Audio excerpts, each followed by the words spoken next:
Hello everybody, good morning. आप सभी का आपके यूट्यूब चैनल गौतम स्टडी अड्डा पे बहुत बहुत स्वागत है। तो दोस्तों, आज तारीख है 2 जुलाई 2020। तो दोस्तों 2 जुलाई 2020 का मैं आपके लिए सारा इंपॉर्टेंट करंट अफेयर्स लेकर के आया हूं जो आपके एग्जाम में आ सकते हैं। तो दोस्तों, अगर आपको इस वीडियो का पीडीएफ चाहिए तो नीचे डिस्क्रिप्शन बॉक्स में पीडीएफ का लिंक दिया गया है, वहाँ जाकर के आप पीडीएफ डाउनलोड कर सकते हैं। और अगर आप लोग मेरे चैनल पर नए हैं और जो लोग सब्सक्राइब नहीं किए हैं, सब्सक्राइब जरूर कर लीजिएगा। सब्सक्राइब करने के बाद बेल आइकन आएगा, बेल आइकन को ऑल पे प्रेस जरूर कीजिएगा। चलिए देर न करते हुए आज की क्लास को स्टार्ट करते हैं और क्वेश्चन नंबर 1 देखते हैं। हाल ही में किस राज्य सरकार ने किल कोरोना अभियान शुरू किया है? तो आपका आंसर होगा ऑप्शन ए, मध्य प्रदेश। दोस्तों, मध्य प्रदेश राज्य सरकार ने कोरोना किल नामक अभियान शुरू किया है। आइए महत्वपूर्ण पॉइंट जान लेते हैं। मध्य प्रदेश सरकार ने कोविड-19 के प्रसार को नियंत्रित करने के लिए 1 जुलाई से किल कोरोना अभियान शुरू करेगी। अभियान के तहत डोर टू डोर सर्वेक्षण किया जाएगा और अन्य बीमारियों के लिए भी नागरिकों पर परीक्षण किए जाएंगे। अब आइए यहाँ मध्य प्रदेश का बात आया तो मध्य प्रदेश के बारे में आपको सारा चीज़ बता देता हूँ और उससे जो भी करंट अफेयर्स बनते हैं उसको भी बता दूंगा। मध्य प्रदेश जिसका राजधानी है भोपाल, राज्यपाल है स्थापना 1 नवंबर 1956, राजकीय पशु है बारहसिंघा, राजकीय पक्षी है दूधराज, राजकीय वृक्ष है बरगद, विधानसभा सदस्यों की संख्या 230, लोकसभा सदस्यों की संख्या 29 और राज्यसभा सदस्यों की संख्या 11 है। और जिलों की संख्या है मध्य प्रदेश में 50। उच्च न्यायालय है जबलपुर। भारत का सर्वाधिक अफीम उत्पादक वाला जिला है मध्य प्रदेश का मंदसौर। देश में सर्वाधिक जनजाति जनसंख्या वाला राज्य भी मध्य प्रदेश ही है और यहाँ कुल 46 प्रकार की जातियाँ पाई जाती है। उनमें से सबसे ज़्यादा है गोंड, भील, मरिया, बैगा, कांबर और कंकाड़। मध्य प्रदेश के पहले राज्यपाल पट्टाभी सीतारामैया एवं पहले मुख्यमंत्री पंडित रविशंकर शुक्ल थे। एग्जाम में पूछा जाता है, पूछा भी गया है मध्य प्रदेश का पहला राज्यपाल कौन है। देश का सर्वाधिक सोयाबीन उत्पादक वाला राज्य भी है मध्य प्रदेश। मध्य प्रदेश से होकर के कर्क रेखा भी गुजरता है और ऐसे तो कर्क रेखा जो है भारत के कुल कितने 8 राज्यों से होकर के गुजरता है। वो कौन कौन राज्य है? पश्चिम बंगाल, झारखंड, मध्य प्रदेश, राजस्थान, गुजरात, छत्तीसगढ़, त्रिपुरा और मिजोरम। चलिए मध्य प्रदेश का राष्ट्रीय उद्यान एवं अभ्यारण्य के बारे में जान लेते हैं जो सारा का सारा इंपॉर्टेंट है, सारा एग्जाम में पूछा गया है। कान्हा, बांधवगढ़, माधव, फौजिल, पन्ना, संजय, सतपुड़ा, वन विहार और पेंच। पेंच जो है महाराष्ट्र और मध्य प्रदेश दोनों के लिए कॉमन है। अब आइए हाल ही में मध्य प्रदेश से जो भी करंट अफेयर के क्वेश्चन बनते हैं मैं आपके लिए लाया हूँ। मध्य प्रदेश ने कुशल श्रमिकों के लिए रोजगार सेतु योजना शुरू की है और हाल ही में मध्य प्रदेश राज्य के विद्युत कंपनी ने महिला सशक्तिकरण के लिए निष्ठा विद्युत मित्र योजना शुरू किया है। और हाल ही में कर्नाटक के बाद मध्य प्रदेश ने ऑनलाइन क्लासेस पर प्रतिबंध लगा दिया है। और हाल ही में मध्य प्रदेश राज्य सरकार ने दिव्यांग आंगनबाड़ी कार्यकर्ताओं को कोरोना योद्धा का दर्जा दिया है। और मध्य प्रदेश राज्य ने हाल ही में शहरी स्ट्रीट वेंडर कल्याण कार्यक्रम का शुभारंभ किया है। और थैंक्स मॉम नामक वृक्षारोपण का कार्यक्रम भी शुरू किया है मध्य प्रदेश राज्य सरकार ने। और हाल ही में मध्य प्रदेश ने प्रवासी श्रम आयोग का उद्घाटन किया है। चलिए अब ऑप्शन की बात कर लेते हैं। ऑप्शन में है मणिपुर जिसका राजधानी है इम्फॉल, मुख्यमंत्री है एन बीरेन सिंह, राज्यपाल है नजमा हेपतुल्ला और राज्य दिवस मनाता है 21 जनवरी को। राजकीय पशु है थामिन मृग, राजकीय पक्षी है ह्यूमजू बार बेक्ड फैंजेट। जिलों की संख्या है 9, विधानसभा सदस्यों की संख्या 60, लोकसभा सदस्यों की संख्या 2, राज्यसभा सदस्यों की संख्या 1 और उच्च न्यायालय है मणिपुर का इम्फॉल में। चलिए उत्तर प्रदेश के बारे में आपको बता देता हूँ। उत्तर प्रदेश जिसका राजधानी है लखनऊ, उत्तर प्रदेश के मुख्यमंत्री हैं योगी आदित्यनाथ और राज्यपाल है आनंदीबेन पटेल। और हाल ही में आनंदीबेन पटेल जो है मध्य प्रदेश के भी राज्यपाल के रूप में अतिरिक्त प्रभार ग्रहण किए हैं। चलिए मध्य प्रदेश, मणिपुर और उत्तर प्रदेश को भारत के मैप पर देख लेते हैं। ये आपके सामने आ गया भारत का मैप और ये देखिए दोस्तों, मध्य प्रदेश आपके सामने है जो कि उत्तर प्रदेश के साथ अपना सीमा बनाता है, छत्तीसगढ़ के साथ, महाराष्ट्र के साथ, गुजरात के साथ और राजस्थान के साथ अपना सीमा बनाता है मध्य प्रदेश। और मध्य प्रदेश से सटा हुआ है देखिए आपके सामने उत्तर प्रदेश जो कि नेपाल देश के साथ अपना सीमा बनाता है, बिहार राज्य के साथ, झारखंड के साथ, छत्तीसगढ़ के साथ, मध्य प्रदेश के साथ, इधर राजस्थान के साथ, दिल्ली के साथ, हरियाणा और उत्तराखंड के साथ भी अपना सीमा बनाता है उत्तर प्रदेश। चलिए मणिपुर देख लेते हैं। ये आपके सामने है मणिपुर जो कि नागालैंड के साथ अपना सीमा बनाता है, असम के साथ और मिजोरम के साथ। और मणिपुर के नीचे है म्यांमार, बर्मा। चलिए अगला क्वेश्चन देख लेते हैं। इतना जानकारी काफ़ी आपको किसी भी चैनल पर नहीं मिलेगा। क्वेश्चन नंबर दूसरा है, हाल ही में गीता नागभूषण का निधन हो गया वे कौन थे? तो आपका आंसर होगा ऑप्शन बी, कन्नड़ लेखक थे दोस्तों, गीता नागभूषण। ये आपके सामने है। महत्वपूर्ण पॉइंट जान लेते हैं। वयोवृद्ध कन्नड़ लेखक गीता नागभूषण का निधन हो गया। उनका जन्म 25 मार्च 1942 को कर्नाटक के सालाबागी गांव कालाबुरागी में हुआ था। उन्होंने कर्नाटक साहित्य अकादमी की अध्यक्षता के रूप में कार्य किया। उन्होंने 2010 में गडग में 76वें अखिल भारतीय कन्नड़ साहित्य सम्मेलन की अध्यक्षता की। उन्हें गुलबर्गा विश्वविद्यालय में डॉक्टरेट की मानद उपाधि मिली। चलिए अगला क्वेश्चन देख लेते हैं। क्वेश्चन नंबर 3 है, कोविड-19 उपचार हेतु भारत का पहला प्लाज्मा बैंक कहाँ स्थापित किया जाएगा? क्वेश्चन इंपॉर्टेंट है, स्टार मार्क जरूर लगा लीजिएगा। भारत का पहला प्लाज्मा बैंक कहाँ स्थापित किया जाएगा? तो आपका आंसर होगा ऑप्शन सी, नई दिल्ली में। दोस्तों नई दिल्ली में स्थापित किया जाएगा भारत का पहला प्लाज्मा बैंक। और ये आपके सामने है नई दिल्ली के मुख्यमंत्री अरविंद केजरीवाल और लेफ्टिनेंट गवर्नर है, उपराज्यपाल है अनिल बैजल। अब चलिए महत्वपूर्ण पॉइंट जान लेते हैं। दिल्ली के सीएम अरविंद केजरीवाल ने कोविड-19 रोगियों के इलाज हेतु प्लाज्मा बैंक स्थापित करने की घोषणा की है। यह भारत का पहला प्लाज्मा बैंक होगा। यह सरकार द्वारा संचालित institute of liver and biliary sciences में स्थापित किया जाएगा। कोविड-19 रोगी को इसकी आवश्यक पड़ने पर डॉक्टरों या अस्पतालों को प्लाज्मा बैंक से मिलेगा। सरकार रिकवर कोविड-19 रोगियों को भी अपने प्लाज्मा दान करने हेतु प्रोत्साहित करेगी। प्लाज्मा बैंक के संबंध में प्रश्नों के लिए हेल्पलाइन स्थापित की जाएगी। अब आइए ऑप्शन देख लेते हैं। उत्तर प्रदेश तो मैं आपको पिछला क्वेश्चन बता दिया हूँ। मेघालय देख लेते हैं जिसका राजधानी है शिलोंग, मुख्यमंत्री है कोनराड संगमा, गवर्नर है तथागता रॉय। जिलों की संख्या है 7, विधानसभा सदस्यों की संख्या 60, लोकसभा सदस्यों की संख्या 2 और राज्यसभा सदस्यों की संख्या मेघालय में 1 है। चलिए नेक्स्ट क्वेश्चन देख लेते हैं। क्वेश्चन नंबर 4 है, हाल ही में किस राज्य ने हमारा घर हमारा विद्यालय अभियान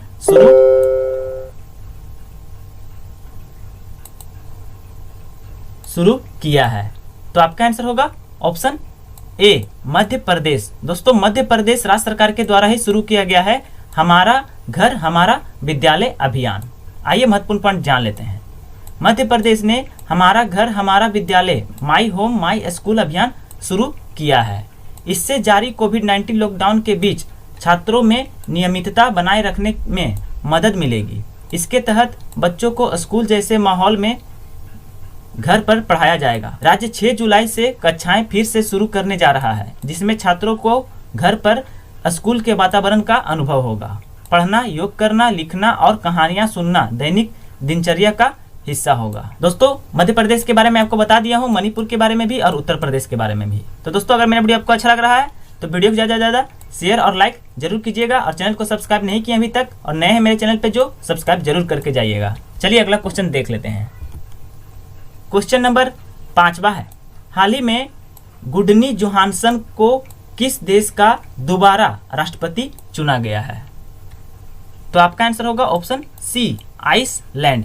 दोस्तों आइसलैंड के दोबारा राष्ट्रपति नियुक्त किए गए हैं गुडनी जोहानसन। ये आपके सामने है। चलिए महत्वपूर्ण पॉइंट जान लेते हैं। गुडनी जोहानसन को आइसलैंड के राष्ट्रपति के रूप में फिर से चुना गया।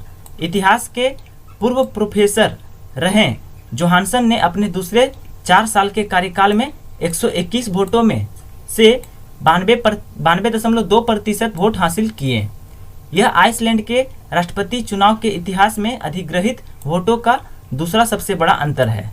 उच्चतम अंतर से जीत 6% का रिकॉर्ड विग्दिस फिनबोगडोटिर का है, जो 1988 में लोकतांत्रिक तरीके से राष्ट्रपति के रूप में चुनी गई दुनिया की पहली महिला है दोस्तों।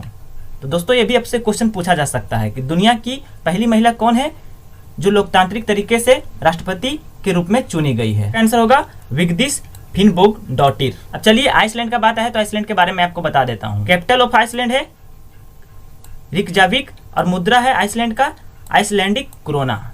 अब चलिए ऑप्शन की बात कर लेते हैं। मलावी, दोस्तों मलावी जिसका राजधानी है लिलांगवे, मुद्रा है मलावी का मलावियन क्वाचा। आयरलैंड जिसका राजधानी है डबलिन, मुद्रा है यूरो और राष्ट्रपति हैं माइकल डी हिगिन्स और प्रधानमंत्री हैं माइकल मार्टिन, हाल ही में नियुक्त किए गए हैं। चलिए अगला क्वेश्चन देख लेते हैं। क्वेश्चन नंबर 6 है, हाल ही में प्रथम पीसी महालनोबिस पुरस्कार से सम्मानित किया गया है। किसे सम्मानित किया गया है? ये क्वेश्चन बहुत ही इंपॉर्टेंट क्वेश्चन है और बहुत ही महत्वपूर्ण क्वेश्चन है, आपके एग्जाम में 100% आ सकता है दोस्तों। प्रथम पीसी महालनोबिस पुरस्कार से किसे सम्मानित किया गया है? तो आपका आंसर होगा ऑप्शन बी, चक्रवर्ती रंगराजन। चक्रवर्ती रंगराजन ये आपके सामने है, आरबीआई के पूर्व गवर्नर थे दोस्तों। चलिए महत्वपूर्ण पॉइंट जान लेते हैं। चक्रवर्ती रंगराजन को राष्ट्रीय आय के आकलन से संबंधित मुद्दों में समाधान प्रदान करने में उनके योगदान के लिए आजीवन उपलब्धियों के लिए आधिकारिक सांख्यिकी में प्रथम प्रोफेसर पीसी महालनोबिस पुरस्कार से सम्मानित किया गया है। यह पुरस्कार सांख्यिकी और कार्यक्रम कार्यान्वयन मंत्रालय द्वारा 2020 से शुरू किया गया है। दोस्तों यह पुरस्कार 2020 से ही शुरू किया गया है और पहली बार पुरस्कार दिया गया है चक्रवर्ती रंगराजन को, जो कि आरबीआई के पूर्व गवर्नर हैं, और इसलिए इसे आधिकारिक आंकड़ों के विकास और संवर्धन के लिए किसी व्यक्ति के उत्कृष्ट और सराहनीय योगदान के लिए प्रतिवर्ष प्रदान किया जाएगा। अब आइए मैं आपको एक्स्ट्रा जानकारी दे देता हूं। सांख्यिकी और कार्यक्रम कार्यान्वयन मंत्रालय के मंत्री हैं राव इंद्रजीत सिंह, और राष्ट्रीय सांख्यिकी आयोग नेशनल स्टैटिस्टिक्स कमीशन के अध्यक्ष हैं बिमल कुमार रॉय, और भारतीय सांख्यिकी संस्थान के निदेशक हैं संघमित्रा बंदोपाध्याय। दोस्तों वर्तमान समय में शक्तिकांत दास जो है हमारे 25वें गवर्नर हैं आरबीआई के, और उर्जित पटेल जो है वो 24वें गवर्नर थे आरबीआई के, और रजनीश कुमार जो है दोस्तों ये एसबीआई के वर्तमान समय में चेयरमैन हैं। चलिए अगला क्वेश्चन देख लेते हैं।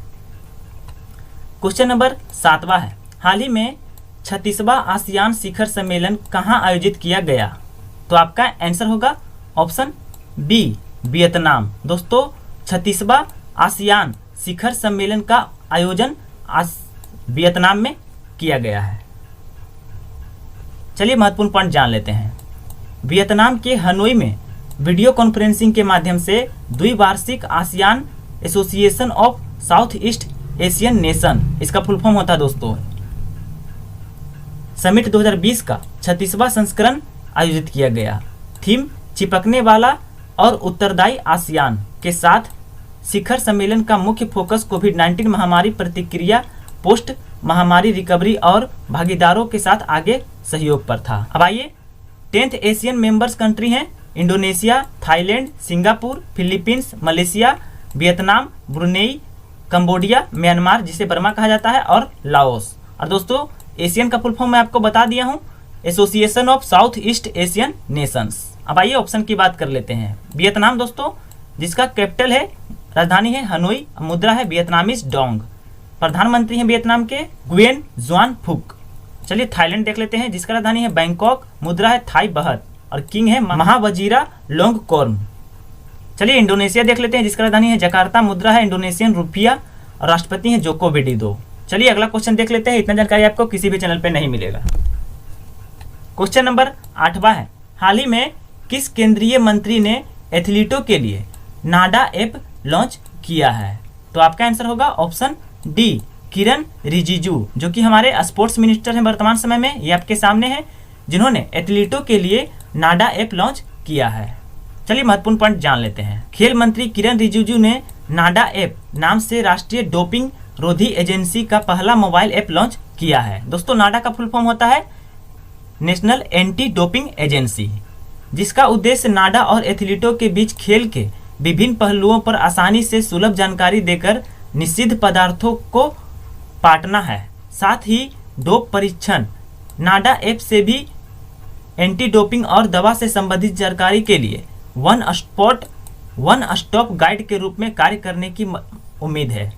यह आमतौर पर निर्धारित दवाओं पर व्यापक जानकारी भी प्रदान करता है। किरण रिजिजू का कंस्टिट्यूएंसी क्षेत्र है अरुणाचल वेस्ट में। नरेंद्र मोदी जी भारत के प्रधानमंत्री हैं 14वें वर्तमान समय में, और इनका कंस्टिट्यूएंसी क्षेत्र है वाराणसी उत्तर प्रदेश। राजनाथ सिंह जिनका कंस्टिट्यूएंसी क्षेत्र है गाजियाबाद, और ये हमारे रक्षा मंत्रालय के मंत्री हैं। और अर्जुन मुंडा जो है इनका कंस्टिट्यूएंसी क्षेत्र है खरसावा, और ये हमारे जनजातीय मामलों के मंत्री हैं वर्तमान समय में। चलिए अगला क्वेश्चन देख लेते हैं। क्वेश्चन नंबर 9, हाल ही में किस राज्य सरकार ने स्किल कनेक्ट फोरम पोर्टल शुरू किया है? तो आपका आंसर होगा ऑप्शन ए, कर्नाटक। दोस्तों कर्नाटक राज्य सरकार ने हाल ही में स्किल कनेक्ट फोरम पोर्टल शुरू किया है। चलिए महत्वपूर्ण पॉइंट जान लेते हैं। कर्नाटक सरकार ने नौकरी चाहने वालों को एक सामान्य मंच पर जोड़ने के लिए कौशल कनेक्ट फोरम यानी स्किल कनेक्ट फोरम नामक एक पोर्टल लॉन्च किया है। यह नौकरी चाहने वालों को उपलब्ध नौकरियों की जानकारी भी प्रदान करता है। कोई भी व्यक्ति अपने वितरण जैसे योग्यता, कौशल सेट और अन्य विवरण अपलोड करके पोर्टल पर पंजीकरण कर सकता है। उसी तरह नियोक्ता भी पोर्टल पर पंजीकरण करेंगे जो आवश्यकता और उपलब्धता से मेल खाएगा।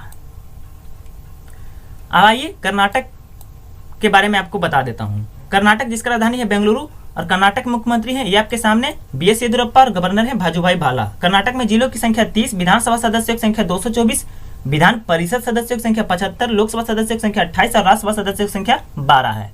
चलिए आंध्र प्रदेश देख लेते हैं जिसका राजधानी अमरावती, मुख्यमंत्री वाई.एस. जगनमोहन रेड्डी और राज्यपाल विश्वभूषण हरिचंद्र हैं। जिलों की संख्या 13 है, विधानसभा सदस्यों की संख्या 175, लोकसभा सदस्यों की संख्या 25 और राज्यसभा सदस्यों की संख्या 11 है आंध्र प्रदेश में।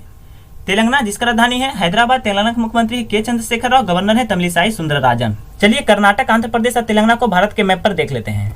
ये आपके सामने आ गया भारत का मैप और ये आपके सामने है दोस्तों कर्नाटक जो कि महाराष्ट्र के साथ अपना सीमा बनाता है, गोवा के साथ, और उसके नीचे है लक्षद्वीप, केरल के साथ, तमिलनाडु के साथ, आंध्र प्रदेश के साथ और तेलंगाना के साथ अपना सीमा बनाता है कर्नाटक। और ये आपके सामने है तेलंगाना। तीनों राज्य जो है तेलंगाना, कर्नाटक और आंध्र प्रदेश तीनों आपस में पड़ोसी राज्य है दोस्तों। तेलंगाना जो कि महाराष्ट्र के साथ अपना सीमा बनाता है, छत्तीसगढ़ के साथ, आंध्र प्रदेश के साथ और कर्नाटक के साथ। और ये आपके सामने है आंध्र प्रदेश जो कि तेलंगाना के साथ, छत्तीसगढ़ के साथ, उड़ीसा के साथ और उसके नीचे है अंडमान एंड निकोबार द्वीप समूह, तमिलनाडु के साथ और कर्नाटक के साथ अपना सीमा बनाता है। चलिए अगला क्वेश्चन देख लेते हैं।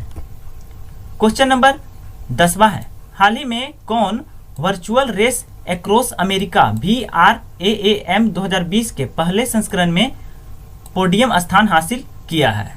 तो आपका आंसर होगा ऑप्शन डी, भारत पन्नू। ये आपके सामने है भारत पन्नू जो कि virtual race across America VRAAM 2020 के पहले संस्करण में पोडियम स्थान हासिल किए हैं। चलिए महत्वपूर्ण पॉइंट जान लेते हैं। लेफ्टिनेंट कर्नल भारत पन्नू ने virtual race across America VRAAM 2020 के पहले संस्करण में पोडियम स्थान हासिल किया। उन्होंने 17 प्रतिभागियों के बीच 12 दिनों में 4086 किलोमीटर की कुल दूरी के साथ तीसरा स्थान हासिल किया। वह अंतर्राष्ट्रीय अल्ट्रा साइकिलिंग रेस में पोडियम स्थान जीतने वाले पहले भारतीय बने हैं दोस्तों। पोडियम स्थान जीतने वाले पहले भारतीय बन गए हैं अंतर्राष्ट्रीय अल्ट्रा साइकिलिंग रेस में। क्वेश्चन इंपॉर्टेंट है दोस्तों, याद रखिएगा। वह एक भारतीय सेना अधिकारी हैं।